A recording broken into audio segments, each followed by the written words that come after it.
Hello guys, आज बात करते हैं आईवी फ्लूइड्स के बारे में। ठीक है ना, जो इंट्रावेनस फ्लूइड लगता है उसकी जो बोतल होती हैं उसके बारे में आज डिस्कस करेंगे। ठीक है ना, मतलब आईवी फ्लूइड्स बोतल के बारे में हम डिस्कस करेंगे कि किस बोतल को हमें कब यूज़ करना चाहिए।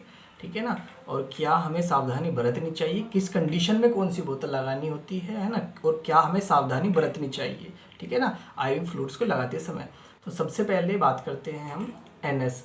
जो सबसे पहले मैं आपको बता दूं कि जितने भी आपके आईवी फ्लूइड्स होते हैं उनमें 4 मोस्ट कॉमनली, चाहे वो क्लिनिक हो चाहे बड़े से बड़ा हॉस्पिटल हो। तो उसमें सबसे पहले नंबर पर आता है दोस्तों एनएस, नॉर्मल सैलाइन होता है। दूसरे पे आता है आरएल, रिंगर लैक्टेट होता है। तीसरे पे आता है डीएनएस, डेक्सट्रोज नॉर्मल सैलाइन। और चौथे पे आता है आपका मैनिटोल। ठीक है ना, तो इन सारों के बारे में आज मैं आपको बताऊंगा। ठीक है ना, तो बने रहिए वीडियो में आखिर तक। ठीक है, तो स्टार्ट करते हैं दोस्तों। तो सबसे पहले बात करें एनएस की। तो एनएस जो होता है नॉर्मल सैलाइन होता है, इसका जो कंपोजिशन होता है वो होता है सोडियम क्लोराइड। ठीक है ना, बात करें किस कंडीशन में हम इसका यूज़ करते हैं, तो सबसे मोस्ट कॉमनली जो इसका यूज़ होता है वो है कि घाव को धोने के लिए इसका यूज़ किया जाता है। दूसरा, जो इंजेक्शन आते हैं ना, जो पाउडर के इंजेक्शन आते हैं उनको डाइल्यूट करने के लिए एनएस का यूज़ हम करते हैं। तीसरा, डिहाइड्रेशन की कंडीशन में हम इसका यूज़ करते हैं। जैसे मान लिया डायरिया हो गया, वॉमिटिंग हो गई, ठीक है ना, तो उससे क्या होता है, फ्लूइड का लॉस होता है। ठीक है ना, तो उस कंडीशन में भी हमें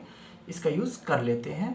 और बात करें अगर जैसे कोई ट्रॉमा हो गया है ना, या सर्जरी के दौरान क्या हो जाता है, ब्लड लॉस हो जाता है, तो उस कंडीशन में भी हम एनएस का यूज़ कर सकते हैं। ठीक है ना, बात करें सेकंड नंबर पे आती है हमारी आरएल, जिसको रिंगर लैक्टेट हम उसको बोलते हैं। ठीक है ना, तो सबसे पहले मैं आपको बता दूं कि इसमें क्या होता है, हमारे जितने भी इलेक्ट्रोलाइट होते हैं, हमारे एसेंशियल होते हैं हमारी बॉडी के लिए, वे सारे इलेक्ट्रोलाइट इसमें पाए जाते हैं। जैसे सोडियम क्लोराइड हो गया, मैग्नीशियम क्लोराइड हो गया, कैल्शियम क्लोराइड हो गया, तो ये सारी चीज़ें हमें हमारी इसमें आरएल में पाई जाती हैं।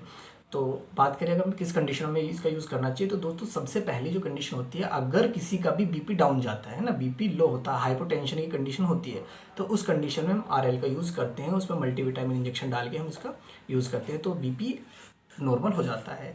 ठीक है ना, और दूसरा, डिहाइड्रेशन की कंडीशन में जैसे डायरिया हो गया है ना, तो उस समय क्या होता है, फ्लूइड का लॉस होता है हमारी बॉडी से, तो उस कंडीशन में भी हम इसका यूज़ करते हैं, क्योंकि ये क्या करता है, फ्लूइड लॉस के साथ साथ जो हमारे इलेक्ट्रोलाइट्स का लॉस होता है उनको भी ये बनाए रखता है। ठीक है, और बात करें अगर हम इसके और जो यूजेस हैं उसके बारे में, तो जैसे बर्निंग का केस है ना, बर्निंग के केस में भी हम इसका यूज़ करते हैं। दूसरा, वीकनेस हो जाती है, जब पेशेंट को बहुत ज़्यादा वीकनेस हो जाती है, तो उस कंडीशन में हम इसका यूज़ कर सकते हैं। ये थोड़ा सा जो आरएल होता है ये एनएस से स्लाइटली बेटर है। ठीक है ना, तो थोड़ा सा एनएस से बेटर ये होता है।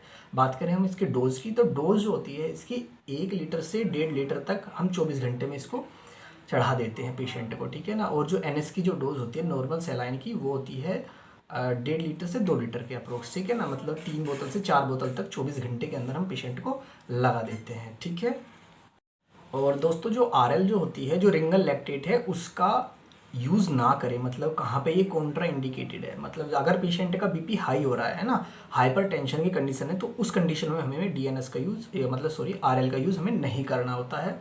और जो मैंने अभी आपको बताया था जो एनएस थी, उसका जो मोस्टली क्या होता है, डायबिटीज़ पेशेंट के लिए बहुत आइडियल उसको माना गया है। और बात करें प्रिकॉशंस की, है ना, तो एनएस की अगर प्रिकॉशंस की मैं बात करूं, तो मान लिया किसी को रीनल प्रॉब्लम है या हार्ट प्रॉब्लम है या पल्मोनरी एडिमा है, तो उस कंडीशन में हमें इसका यूज़ नहीं करना है। ठीक है, और अगर बात करें हम डीएनएस के बारे में, ठीक है, तो डीएनएस जो होता है डेक्सट्रोज नॉर्मल सैलाइन होता है। ठीक है, तो दोस्तों जो डीएनएस का हम बात करें अगर हम इसके यूज़ की, तो इसका जो यूज़ किया जाता है, जिसका क्या ग्लूकोज डाउन चला जाता है ना, लो ग्लूकोज के पेशेंट होते हैं, जो उस कंडीशन में हम डीएनएस का प्रयोग कर लेते हैं, क्योंकि इसमें डेक्सट्रोज होता है। ठीक है ना, जो ग्लूकोज की मात्रा को बढ़ा देता है। और अगर पेशेंट को ज़्यादा वीकनेस है या फैटीग हो रहा है, ठीक है ना, और इलेक्ट्रोलाइट का इम्बैलेंस हो रहा है, तो उसको बैलेंस कराने के लिए इलेक्ट्रोलाइट को हम डीएनएस का यूज़ करते हैं। एक बात और, इसमें जो प्रिकॉशंस हमें बरतना होता है वो है कि डायबिटीज़ पेशेंट को और प्रेग्नेंट लेडीज़ को इसको नहीं लगाना होता है। ठीक है ना, और अगर किसी को हार्ट प्रॉब्लम है या रीनल प्रॉब्लम है, ठीक है ना, या पल्मोनरी एडिमा है, तो उस कंडीशन में भी इसका यूज़ ना करें। बात करें अगर हम इसके डोज की, तो डोज इसकी जो होती है 1 से 1.5 लीटर अप्रॉक्स हम 24 घंटे में हम इसको लगा देते हैं, मतलब 2 से 3 बोतल हम 24 घंटे में लगा देते हैं। बात करें जो 4th नंबर पर आते हैं वो है मैनिटोल। तो दोस्तों मैनिटोल जो इंजेक्शन के फॉर्म में भी अवेलेबल है और बोतल के फॉर्म में अवेलेबल होती है। बात करें हमें इसके यूज़ की, तो ये जो होता है कि डायूरेटिक होता है, मतलब जो यूरिन के प्रोडक्शन को बढ़ा देता है। अगर किसी पेशेंट का यूरिन ज़्यादा नहीं बनता, ठीक है ना, तो उस कंडीशन में इसका हम यूज़ कर सकते हैं, ठीक है। और दूसरा एक्यूट रीनल फेलियर का कंडीशन होती है, तो उस कंडीशन में हम इसका यूज़ कर सकते हैं। और सेरेब्रल एडिमा हो जाए किसी है ना, ब्रेन में कोई स्वेलिंग आ जाए, तो उस कंडीशन में हम इसका यूज़ कर सकते हैं। मतलब क्या है कि नर्वस सिस्टम से रिलेटेड जितनी भी दिक्कत है उसमें मैनिटोल का यूज़ कर सकते हैं, ठीक है ना। और दोस्तों जो आती है आपकी D5 है, D10 है, और जो आती हैं ये यूज़ होती है पर बहुत कम मात्रा में ये यूज़ की जाती हैं, क्योंकि ये क्या करते हैं, ग्लूकोज की मात्रा को बढ़ा देता है, वीकनेस हो उसको दूर कर देता है, फैटी को उसको दूर कर देता है, ठीक है ना। तो ये था पूरा IV फ्लूइड्स बोतल के बारे में। आशा करता हूँ वीडियो अच्छी लगी होगी। अच्छी लगी हो तो चैनल को लाइक करें, है ना, वीडियो को लाइक और चैनल को सब्सक्राइब करें। मिलते हैं नेक्स्ट वीडियो, तब तक के लिए जय हिंद, जय भारत।